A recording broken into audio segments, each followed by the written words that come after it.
مرحبا يا رمضان جئنا إليك بالغفران مرحبا يا رمضان جئنا إليك بالغفران جئنا إليك بالغفران. Bismillahirrahmanirrahim. Assalamualaikum warahmatullahi wabarakatuh. Alhamdulillahilladzi wa kafa. Wassalatu wassalamu ala nabil mustafa. Asyhadu an la ilaha illallah wa asyhadu anna Muhammadan abduhu wa rasuluh la nabiyya ba'da. Allahumma fashalli wa sallim wa barik ala sayyidina Muhammad wa ala ali sayyidina Muhammad. Assalamu alayka ya Rasulullah. Bersyukur kita kepada Allah Subhanahu wa taala yang mana alhamdulillahi rabbil alamin. Allah Subhanahu wa taala masih memberikan kita kesempatan nikmat hidup sehingga kita masih dapat merasakan indahnya Ramadan pada tahun ini.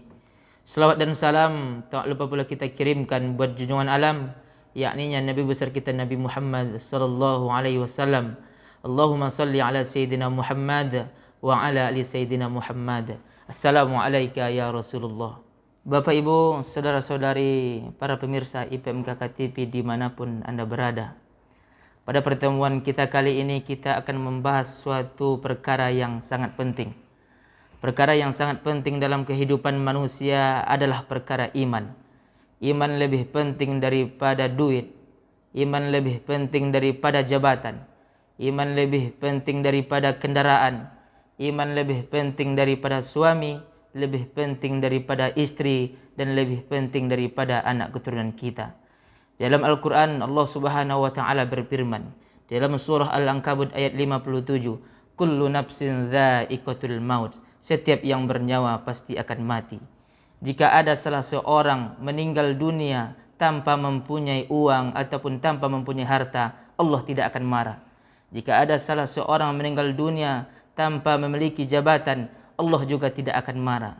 Jika ada salah seorang manusia meninggal tanpa mempunyai seorang pasangan baik suami ataupun istri, Allah juga tidak akan marah. Akan tetapi jika ada salah seorang meninggal dunia tanpa mempunyai iman, itulah suatu masalah. Para pemirsa IPMKK TV yang dimuliakan oleh Allah Subhanahu wa taala, perlu kita garis bawahi bahwasanya Allah Subhanahu wa taala tidak akan menerima iman yang bercampur dengan kesyirikan. Sebagaimana minyak yang tidak bisa bercampur dengan air, sebagaimana kita tidak mau beras bercampur dengan pasir, begitulah dengan Allah Subhanahu wa taala tidak akan menerima iman seseorang yang bercampur dengan kesyirikan. Siapa itu orang-orang yang syirik? Orang-orang yang syirik ialah orang yang percaya kepada Allah akan tetapi menyekutukan Allah dengan ghairullah. Sedangkan orang-orang yang tidak percaya kepada Allah itu namanya orang kafir. Seharusnya orang yang beriman meyakini dengan sepenuh hati bahwasanya Allah itu berkuasa. Allah itu kuasa selain Allah dikuasai. Allah itu memberikan rezeki selain Allah diberikan rezeki. Allah itu yang menciptakan selain Allah diciptakan. Kemudian siapa itu makhluk? Makhluk ialah selain daripada Allah. Bahkan malaikat Jibril alaihissalam itu juga makhluk.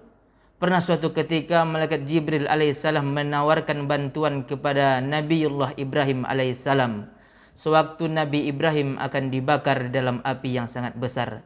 Namun apa jawaban dari Nabi Ibrahim alaihissalam? Hasbunallah wa ni'mal wakil. Cukuplah Allah sebagai penolongku. Inilah yang dinamakan dengan tauhid kaum muslimin. Menafikan selain Allah, meyakini bahwasanya selain Allah tidak akan dapat mendatangkan mudarat ataupun pertolongan, dan meyakini dengan sepenuh hati hanya Allah yang berkuasa dan hanya Allah yang dapat memberikan bantuan dan pertolongan. Para pemirsa IPMKK TV yang dimuliakan oleh Allah Subhanahu wa taala, di saat kita bercerita tentang kebesaran Allah Subhanahu wa taala, di saat kita mendengarkan tentang kebesaran Allah Subhanahu wa taala, maka di saat itu iman kita ini akan meningkat dan terus meningkat. Namun sebaliknya, di saat kita bercerita dan mendengarkan kebesaran selain dari kebesaran Allah Subhanahu wa taala, maka di saat itu pula lah iman kita akan menurun. Mengapa iman ini bisa naik dan bisa turun? Karena kita tidak istiqomah dalam bercerita dan mendengarkan tentang kebesaran Allah Subhanahu wa taala. Maka mulai saat ini perbaiki lisan kita. Banyak-banyaklah ucapkan perkataan yang baik. Apa itu perkataan yang baik? Perkataan yang baik ialah dakwah ilallah. Wa man ahsanu qawlan mimman da'a ilallah. Dan siapakah orang yang lebih baik perkataannya daripada orang-orang yang menyeru kepada Allah Subhanahu wa taala. Para pemirsa yang berbahagia, libatkanlah Allah dalam setiap perkataan dan perbuatan kita. Jikalau dingin, katakan Allah yang kasih dingin. Jikalau panas, katakan Allah yang kasih panas. Jikalau jumpa, katakan Allah yang jumpakan kita. Jikalau berpisah, katakan Allah yang pisahkan kita.